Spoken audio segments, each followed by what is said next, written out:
Hey everyone, hope you're all well. Today we'll be looking at what makes a good user interface for Halo and how Halo Infinite can learn from Halo 5's flaws to ensure a successful debut for Halo Infinite's UI come launch. Having a well-functioning UI is something that is crucial for not just a game's longevity but also its launch. Because if there are unavoidable issues in the UI day one that affect the player's overall experience, then that would leave a bad first impression and severely harm the population count, which is something 343 cannot afford to do this time. For those of you that don't know, a user interface, or UI for short, is something that covers a variety of things, like how the menus look and function, the overall response time, and how the player interacts with the menu. There's probably more that goes along with that, but I'm sure you guys get the gist of it. But for Halo Infinite's UI to be good, let alone amazing, it needs to be clear and concise, responsive, recognizable, and even attractive. Think back to Halo 3 or Halo Reach's UI,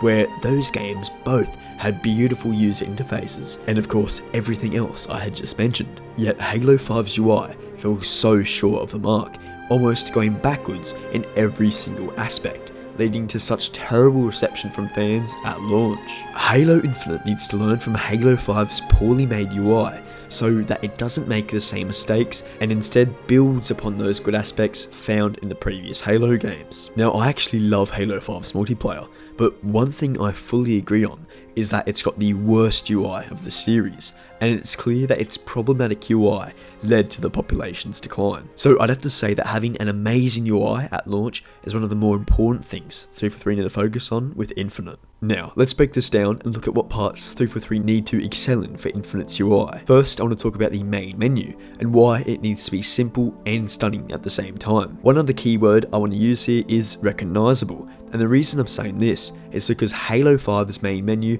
failed to be somewhat recognizable, considering the game was mainly about the Guardians, and yet 343 decided it would be better to slap the UNSC Infinity, a ship nowhere near as popular as, say, the Pillar of Autumn, on the very front and call it a day. It was such a poor decision, and frankly it was boring as all hell. When I say I want Halo Infinite's main menu to appear recognizable, all they really need to do is place Zeta Halo there, kinda like Halo Combat Evolved's main menu. And it could be very simple like that, but yet still beautiful. Not sure if that makes sense, but to help you understand what I'm saying, take a look at this Halo Infinite UI concept made by Vig.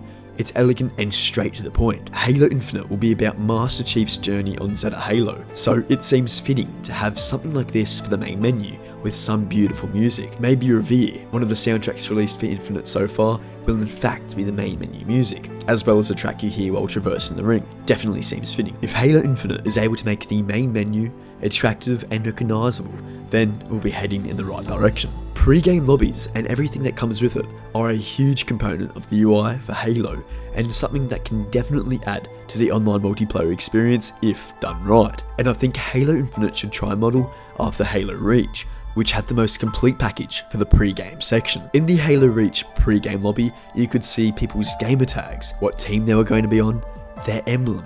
You could even see who had a mic plugged in, their rank, their armor and armor completion percentage, and even their commendation progress. You can even see many other things, but you know what's really crazy? Well, Halo 5's pre-game lobby only shows the emblems, which is just nuts. All those things I said from Halo Reach were basically thrown out the window, for no good reason. Halo Infinite needs to bring all of those features back for its pre-game lobbies. I'm telling you right now, the majority of fans will be overjoyed seeing these small little things return. Thankfully, I've got a good feeling 343 will bring them back after the community uproar post Halo 5's launch. The constant bugs and issues with Halo 5's UI led many to question what truly went wrong, considering the beta featured a simple yet aesthetically pleasing user interface. So it was quite concerning to see the huge differences between the beta's UI and the release's one. And in almost every aspect, there was a downgrade, which is why so many Halo fans were confused at launch. Just take a look at some of the changes appearing on the screen, and you'll see what I mean. Now, if we go back to what I said at the beginning of this video, I mentioned that Halo Infinite's UI needs to have very few bugs and glitches day one, or hopefully none, so that it's successful at launch. This is where 343 can use the flighting program coming later this year for Infinite, where players can play around with the UI so that if there are any alignment issues, they can be fixed before the game fully releases. Of course, it will be slightly different to how Halo 5 did it, considering there was a full year gap between Halo 5's beta and its release.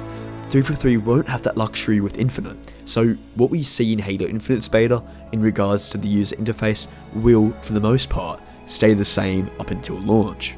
The final thing Halo Infinite's UI needs to shine in is player customization. So this includes everything like your Spartan's armor, emblem, clan, service tag, Spartan color, and weapon skins. Player customization is a huge part of the UI for Halo, and is something 343 need to get right this time. 343 have recognised that Halo Reach's customization was definitely one of the best in the series, and still remains that way to this day. They have gone on record to say that Halo Infinite will have Halo Reach inspired player customization. So if you loved Reach's customization, then you're in for a treat with Infinite. So we can at least expect something similar to Halo Reach's player customization being featured in the UI for Infinite.